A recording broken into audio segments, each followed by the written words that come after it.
اعوذ باللہ من الشیطان الرجیم بسم اللہ الرحمن الرحیم۔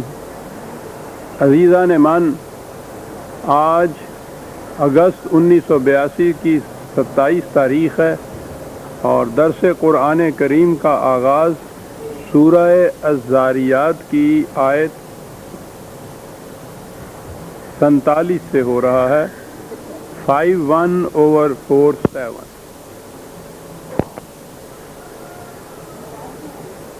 قرآن کریم کی تعلیم کا نقطہ ماسک کا بنیادی پوائنٹ جسے آپ کہیں گے وہ ہے قانون مکافات عمل، یعنی ہر کام کا ایک متعین نتیجہ ہوتا ہے، اسی کو قانون کہتے ہیں۔ وہ کہتا یہ ہے کہ یہاں قانون کی کار فرمائی ہے۔ انسانوں کی دنیا میں تو جیسا میں نے کئی دفعہ عرض کیا ہے، وہ جو محسوس کام جسے آپ کہتے ہیں وہی نہیں، بلکہ دل میں گزرنے والے خیال تک بھی اپنا نتیجہ مرتب کرتے ہیں۔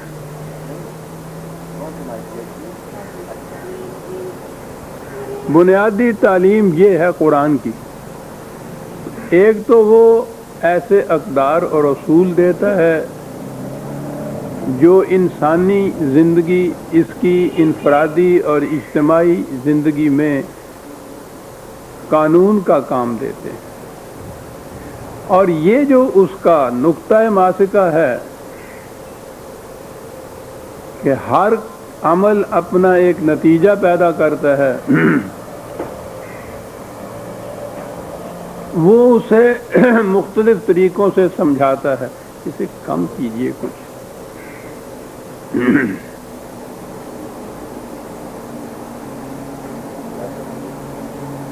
بنیادی طور پر اس کے سمجھانے کے دو انداز ہیں۔ ایک تو وہ خارجی کائنات کو پیش کرتا ہے، اب بھی زیادہ تیز ہے شیخ صاحب، کہ اس میں دیکھو کس طرح قانون کی کار فرمائی ہے۔ ایک ذرے سے لے کر عظیم الشان کروں تک ہر شے خارجی کائنات کی قانون کی زنجیروں میں جکڑے ہوئے ہے، اور یہ جو محیر العقول عظیم القدر سلسلہ کائنات کا اس حسن و ضبط سے چل رہا ہے، تو وہ صرف اس لیے کہ یہ ان میں کبھی قانون کی خلاف ورزی نہیں ہوتی، انہیں اس کا اختیار ہی نہیں ہے۔ تو ایک تو وہ خارجی کائنات کے مختلف شواہد کو پیش کرتا ہے، یہ بتانے کے لیے کہ یہ دیکھو کس طرح سے ہر شے قانون کے مطابق عمل کرتی ہے، اور ہر قانون کا نتیجہ کس طرح سے وہی پیدا ہوتا ہے۔ جب بھی آگ میں انگلی ڈالو، انگلی جل جاتی ہے اور درد ہوتا ہے۔ ایک تو یہ طریقہ ہے اس کا، اور دوسرا اس کے بعد طریقہ اور ہے، اس لیے کہ وہ صرف انفرادی زندگی کے متعلق ہی تعلیم نہیں دیتا، در حقیقت تعلیم اس کی اجتماعی زندگی کے متعلق ہے۔ نظام معاشرے کا کس قسم کا ہے، تمہاری روش زیست اجتماعی زندگی میں کس قسم کی ہے، اور اس کے لیے جو وہ قوانین دیتا ہے، اب ان کے جو نتائج مرتب ہوتے ہیں،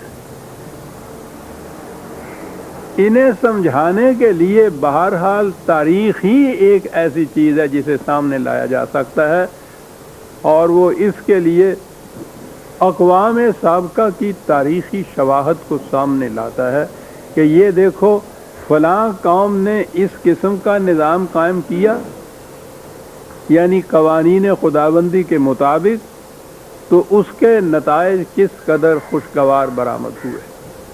جس قوم نے ان کی خلاف ورزی کی اور ان کے خلاف نظام قائم کیا، اس کے نتائج کتنے تباہ کن تھے۔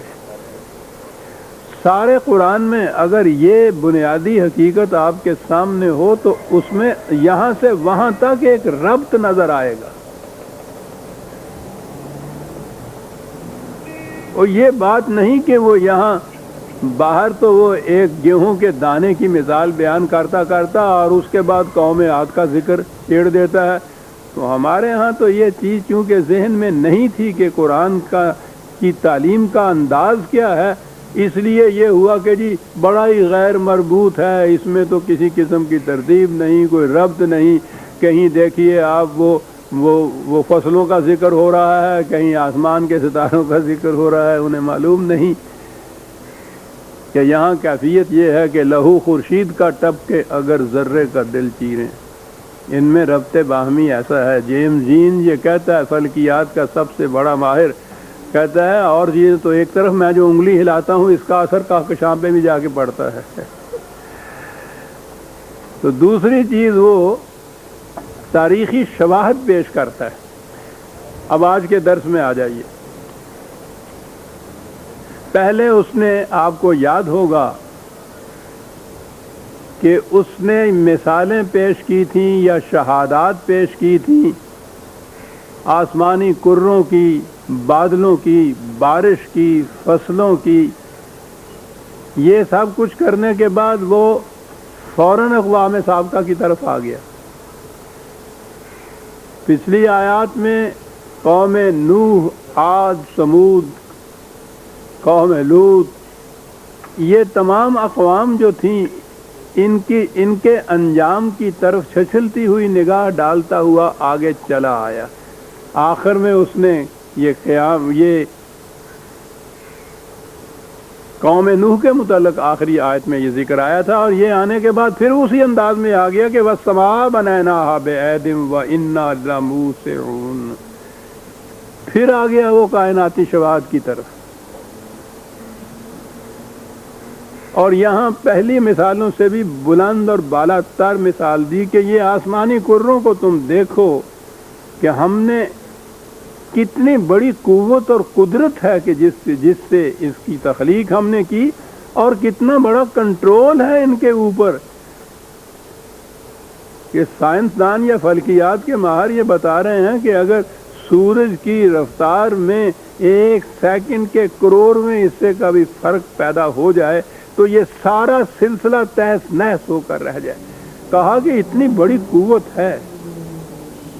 یہاں قوت کے لیے لفظ قرآن نے، ویسے تو یہ ایدن کا لفظ بھی قوت کے معنی میں آتا ہے، لیکن لاموسعون، یہ وسط جو ہے یہ لفظ استعمال کیا ہے۔ اس کے معنی قوت، استطاعت، استعداد یہ بھی آتی ہے، لیکن وسط تو آپ کو معلوم ہے ایکسپینشن کے معنی میں بھی آتی ہے۔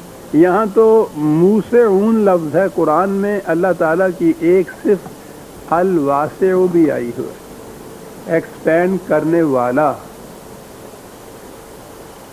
یہ چیز مغرب کے سائنٹسٹ جان سکتے ہیں کہ بات کیا کہہ گیا ہے قرآن۔ آج کی تھیری یہ ہے کائنات کے متعلق، ایک کتاب ہے جس کا نام ہی ہے دس ایکسپینڈنگ یونیورس۔ نظریہ یہ ہے کہ یہ کائنات سٹیٹک نہیں، جامد نہیں کہ جو کچھ بننا تھا بن چکا اور پھر اسی طرح سے ہے۔ ایک تو یہ ہے کہ اس کے اندر ایولیوشن اور ارتقائی منازل طے ہیں، دوسرے یہ ہے کہ یہ ایکسپینڈ کر رہی ہے۔ تو اگر یہ ایکسپینشن کے متعلق لیا جائے یہ الواسعون جو قرآن نے کہا ہے، تو ایک لفظ کے اندر وہ کتنی بڑی حقیقت بیان کر جاتا ہے، اور اسی لیے اس نے کہا ہے کہ جوں علم انسانی ترقی کرتا چلا جائے گا، حقائق کائنات پر پڑے ہوئے پردے اٹھاتا جائے گا، تو ہر پردہ جو اٹھے گا اس کے نیچے سے جو چیز ڈسکور ہو کے سامنے آئے گی وہ قرآن کے کسی نہ کسی دعوے کی شہادت بنے گی۔ آج اگر یہ چیز ہے ایکسپینڈنگ یونیورس، تو میں سمجھتا ہوں وہ لوگ جانتے ہیں اس چیز کو کہ یہ واسعون کیا چیز ہے جو قرآن نے کہہ دی ہے کہ یہ ایکسپینشن ہے اس کائنات کے اندر، وہ اس کے اوپر قادر تھا کہ اس نے ان کو اس